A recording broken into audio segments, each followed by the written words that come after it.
Olá, seja bem-vindo ao Comi 317.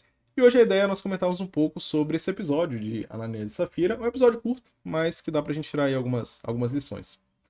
Esses dois personagens estão sendo retratados na lição número 11, dessa lição dos jovens aí desse trimestre, tá bom?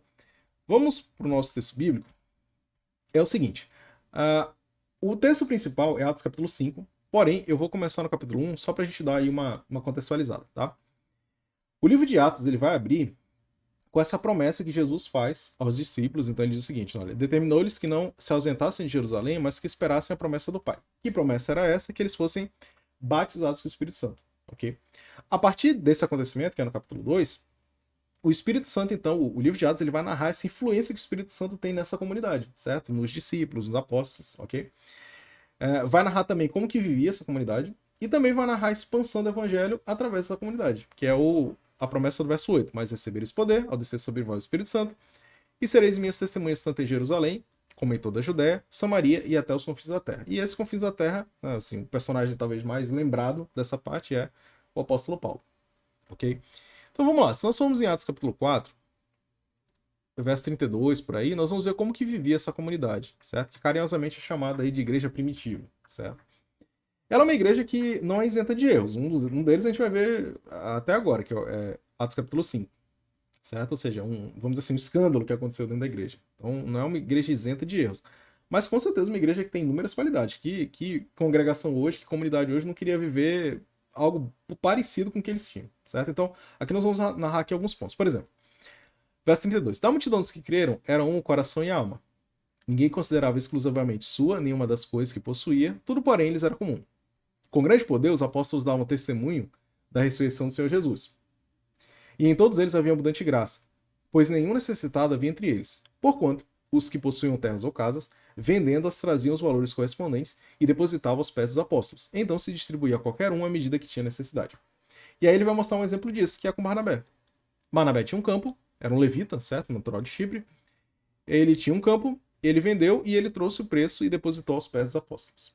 No capítulo 5, ele vai mostrar uma história contrastada com essa, que vai dizer assim: entretanto, certo homem chamado Ananias, com sua mulher Safira, vendeu uma propriedade. Tudo bem. Mas, de acordo com a sua mulher, reteve parte do preço e, levando o restante, depositou aos pés dos apóstolos. Geralmente, quando se trata desse texto, vai muito naquela ideia do porque você mentiu ao Espírito Santo. Mas tem algumas coisas que eu acho que dá pra gente tentar enxergar aqui. Por exemplo, essa questão da venda e de eles levarem. Pedro questiona ele o seguinte: as 4 perguntas de Pedro, né, para Ananias. Mas Pedro questiona ele o seguinte: olha, por que encheu Satanás o teu coração? Então, a primeira coisa é que, de alguma maneira, assim, vamos dizer que eles foram influenciados pelo Espírito Santo a fazer essa doação, ficaram impressionados com aquilo, enfim, algo do tipo.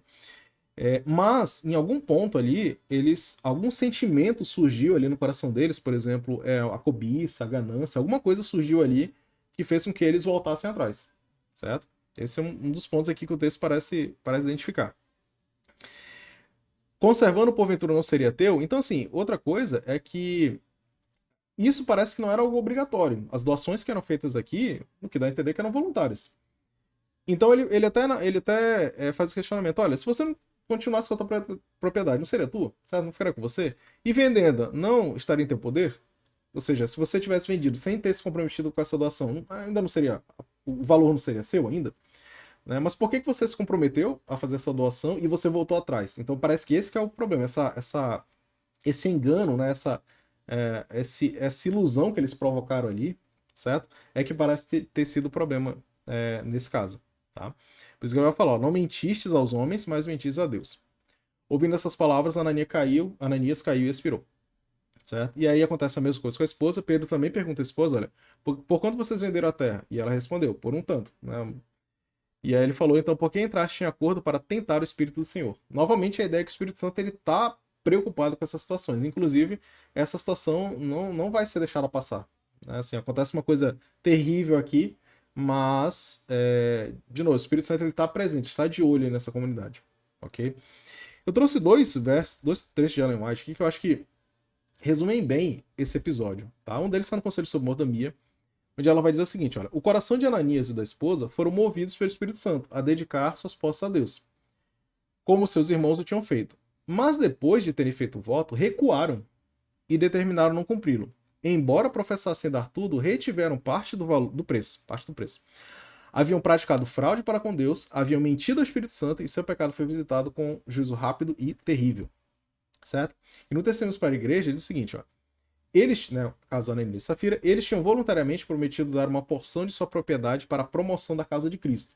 Mas quando os recursos estavam em suas mãos, deixaram de cumprir aquela obrigação, desejando ao mesmo tempo dar aos outros a impressão de terem dado tudo. Então, aqui ainda vai colocar mais um ponto, que seria a ideia de que eles se comprometeram a dar o valor, não deram o valor todo, e ainda queriam dar, vamos dizer assim, uma impressão de continuarem sendo pessoas piedosas, certo? Então, isso tudo que é narrado como uma fraude, vamos dizer assim, isso aqui não é permitido que essa história ela avance. Por isso que aconteceu essa situação com eles. Tá? O que dá pra gente tirar de aplicação disso?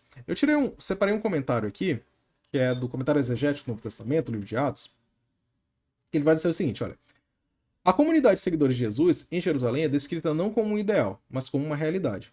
A disposição de considerar os próprios bens como estando à disposição da comunidade, caso os membros necessitados precisassem de ajuda, é resultado do poder transformador do Espírito Santo. Então, a primeira coisa que ele vai falar aqui que eu acho interessante é que para nós termos comunidades, igrejas hoje saudáveis, precisamos estar sendo influenciados pelo Espírito Santo, porque fatalmente, se não for assim, o ser humano, pela sua natureza pecaminosa, fatalmente ele vai procurar os seus próprios interesses, certo?